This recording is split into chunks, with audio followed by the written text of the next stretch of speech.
त्या रूलमध्ये दिलेलं आहे. तर ही ऍक्च्युअल तुमचं नशीब आहे की तुम्हाला ही प्रोसेस बघायला मिळेल, कारण आपण अर्थिंग प्रॅक्टिकली नाही करू शकत ना. आता हे होतंय तर तुम्ही करा, बघा ते सगळं. ठीक आहे. ठीक आहे. सर प्लेट कोणती आहे?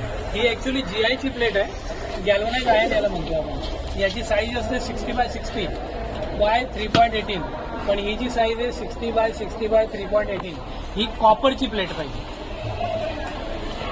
अकॉर्डिंग टू रूल काय पाहिजे? कॉपरची प्लेट पाहिजे. पण ही कुठली आहे? लोखंडाची प्लेट आहे. लोखंड इट ऑल्सो कंडक्टर, पण बेटर कोण आहे? कॉपर. तर तुम्ही जर कॉपरच्या प्लेटची अर्थिंग केली तर तुम्हाला अजून चांगली कंडक्टिव्हिटी मिळेल, अजून रेजिस्टन्स.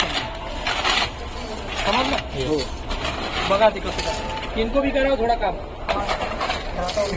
मिनट डालता हूँ. इनको करा.